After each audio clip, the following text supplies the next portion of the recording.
In my kitchen, one of my favorite things, one of my prized possessions are my cutting boards.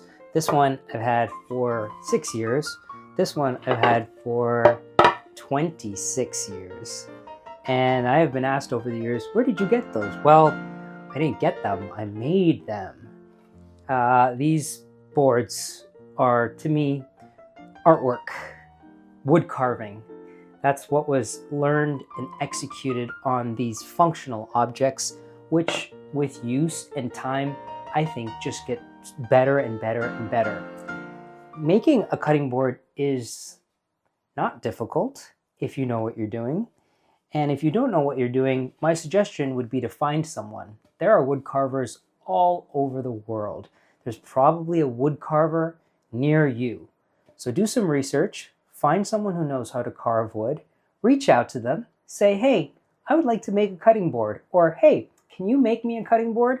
Show them a picture of a very old-fashioned cutting board and make it yourself, learn how to make it from them. You can sit side by side and do that, or pay them to make one, because a cutting board is something that you use so much if you cook.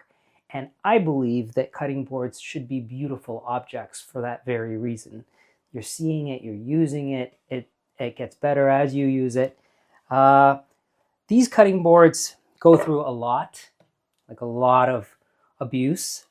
This cutting board had a little it had a little accident last week when I put my Mocha pot for coffee on the stove. Thought, I'll hear it. Went into my room, got distracted. The coffee was completely made. The water canister was empty when I got back to the stove, and I took it off the stove and put it on here, and this has never happened before, but it started burning the wood. I have to say that I don't mind this. I think it just makes it look even nicer. This cutting board is a copy of a 19th century cutting board that we had at Pioneer Village, and I made this copy at Pioneer Village using a foot-powered lathe and all chisels that were sharpened by hand. It took 3 or 4 months to make this cutting board, and the one that I was copying at Pioneer Village was all kind of patinaed, and it actually had a chunk of it missing from a burn. The edge of it had been burned out. So seeing this burn on here just sort of brings back some nice memories. Now, caring for your cutting boards. People have asked me over the years, is wood really the most sanitary thing to use for a cutting board? And it is. Scientific studies and research have shown that the best thing to use for a cutting board is wood. Plastic is not the best thing. You can bleach it, you can scrub it, but you're putting a knife on there and you're shredding that plastic and it's going into your food. Wood, however, the pores of the wood, in a very interesting way, act to microscopically pull things in and then kill them. So wood is the best material to have in the kitchen for a cutting board. It just starts to wear. So I'm going to show you today what I do to take care of these boards. I wash my cutting boards. So I regularly give these a wash, especially because this cutting board particularly is used for things like onions and garlic and ginger, so that flavor gets into the wood. I use this side for things like ginger, garlic, onions, vegetables. I use this side for meat. And then I use this board for bread, fruit, things that I don't want the flavor of onions and garlic to get into. So that's why it is a good idea to have different boards, because the wood will hold the flavor for a certain amount of time and release it into other things.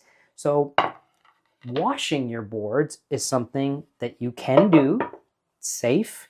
This is how I wash my boards. I put the board in the sink. I get some salt. I put warm water onto the board. I put some soap onto the board. And then I sprinkle salt onto the soap. And I give it with a brush, just give it a scrub.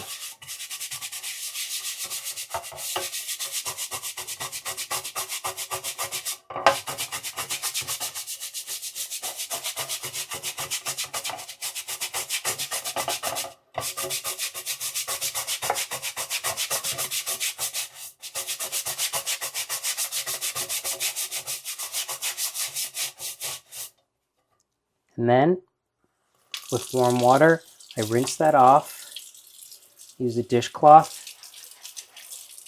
and really get into all of the crevices and clean all of that off.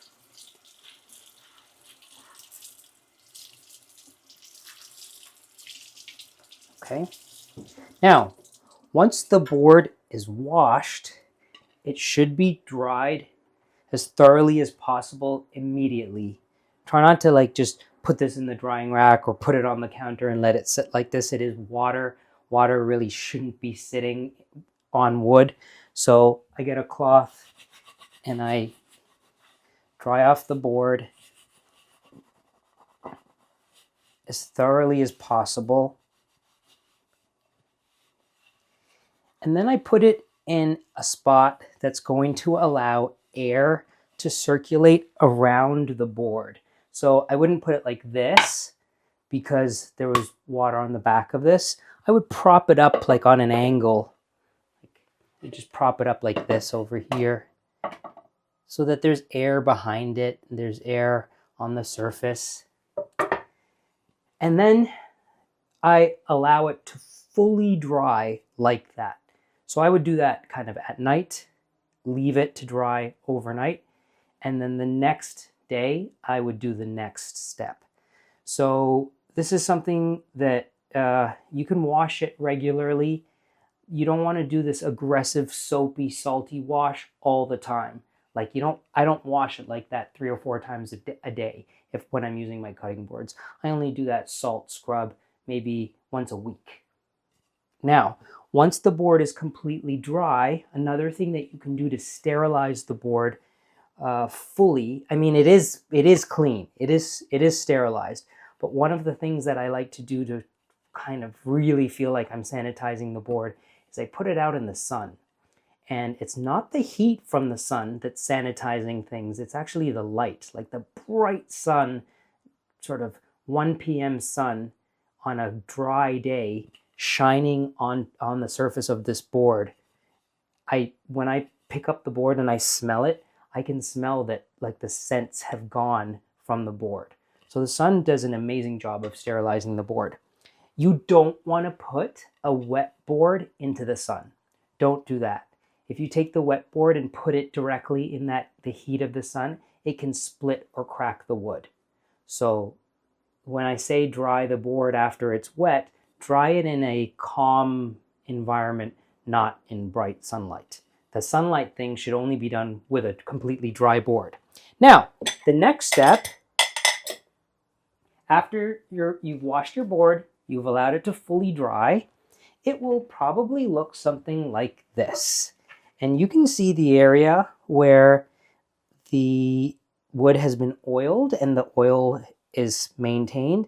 And you can see on this board the area where there has been a lot of use and wear, and where the conditioning has disappeared and the wood looks dry. So the next thing to do to the board to really take care of it is to oil it regularly. There are 3 different things that I have used over the years to oil these cutting boards, and they are tried, tested, and true. And those things are mineral oil, linseed oil, like flax oil, I should say flaxseed oil, mineral oil, flaxseed oil, or any other kind of oil that's not going to go rancid, but that you can consume, that you can actually ingest. You don't want to put something on here that you can't eat. Like, it should be food safe. So the third thing that I use, which is what I'm going to use today, is actually a product. It's a mix of oils and beeswax, and I think there's some honey in here too. It's called Odie's oil, and it is a paste, but it's all food safe. and it smells really nice. So this is what it looks like. It's like a syrupy consistency. Looks kind of like honey. You give this a stir, and this should be applied sparingly to, and this stuff is made for wood. So I get some of this. I put it onto a cloth, just a little bit. And then I rub that into the grain of the wood. Some more. So the grain of the wood is going this way. So that's the direction in which I'm going to apply this Odie's oil.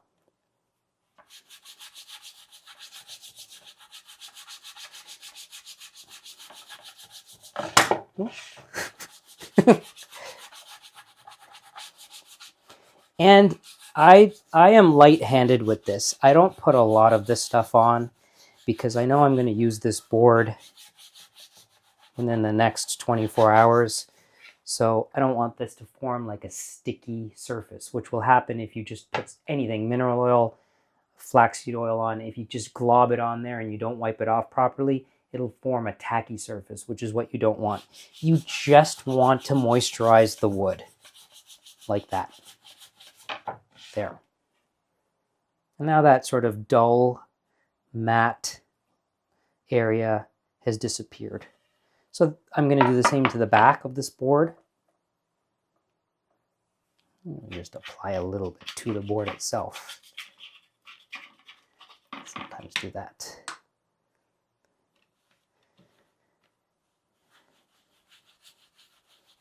Rub this in.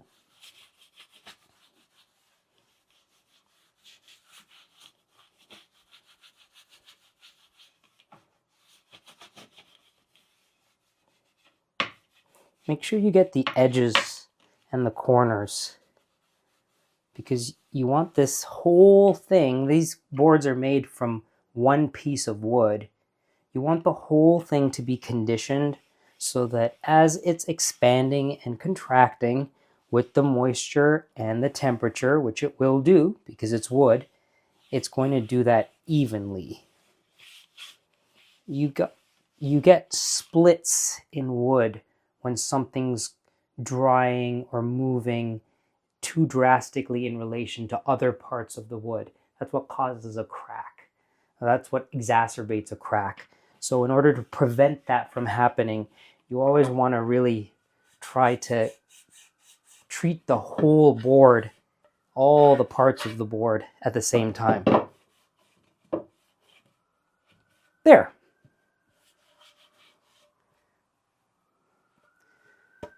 Here's my cutting board, seasoned. I'm going to prop this up as I did to the board that was drying.